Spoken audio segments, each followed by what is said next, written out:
matin, Dimitri Pavlenko. La semaine de Philippe Val. Bonjour Philippe. Salut Dimitri. Alors cette semaine, vous nous parlez de l'annulation du droit à l'avortement aux États-Unis. Ce qui vous intéresse, c'est que certains en France aimeraient bien l'inscrire dans la Constitution. Oui, et cette semaine, dans Le Monde, le politiste américain Norman Ornstein a donné une interview passionnante. Analyste réputé de la vie du Congrès américain, sa dénonciation des dérives du Parti républicain est d'autant plus crédible qu'il est connu pour ses opinions conservatrices. Il revient sur l'assaut du Capitole et sur la décision de la Cour suprême qui met fin au droit constitutionnel à l'interruption de grossesse. Alors les deux événements sont évidemment liés, Philippe. Oui, selon Norman Ornstein, le climat délétère qui règne au sein du Parti républicain pousse les héritiers d'Abraham Lincoln à quitter la vie politique, ce qui laisse la place aux candidats extrémistes. Nous, les Européens, loin de nous en frotter les mains, nous devrions être très inquiets des pathologies américaines d'aujourd'hui car elles annoncent les nôtres.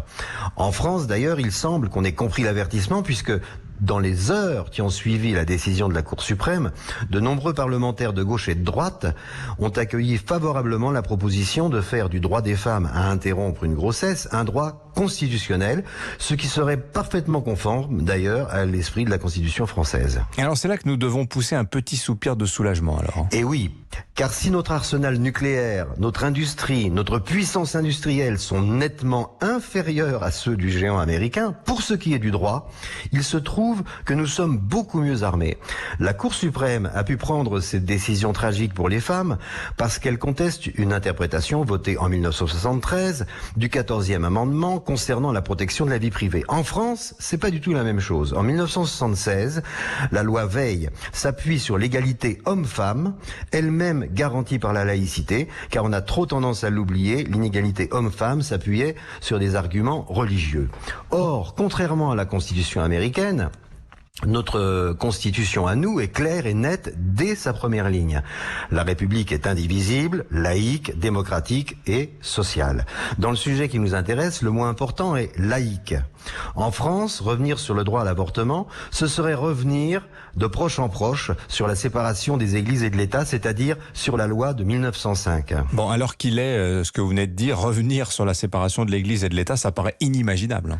Oui, et c'est la raison pour laquelle ceux qui, aujourd'hui, se permettent de critiquer la laïcité, qui prétendent qu'elle est trop ceci ou pas assez cela, disent n'importe quoi. La laïcité est un principe qui fonde à la fois la démocratie française et son modèle de république. Lorsqu'on séjourne dans un pays étranger, aux traditions, aux lois et aux coutumes différentes des nôtres, il est d'usage de respecter les mœurs locales. Voilà, on roule pas à droite en Angleterre, on fait pas cuire une côte de bœuf dans un temple bouddhiste, etc. quoi. Oui, on n'entre pas dans une mosquée en buvant de la bière, on ne visite pas le mur des lamentations en string. Il n'y a que dans les pays de mœurs et de traditions laïques qu'on se permet de transgresser ce qui fonde la cohésion sociale. Faudrait-il afficher dans les gares et les aéroports l'avertissement « Attention, vous entrez dans un pays laïque, vous êtes prié par courtoisie de ne pas en transgresser les principes ». Mais vous craignez pas quand même de vous faire traiter de laïcard, une sorte de religion laïque? Peut-être, mais ça n'a aucun sens, car la laïcité ne peut pas s'amender. Elle est ou elle n'est pas.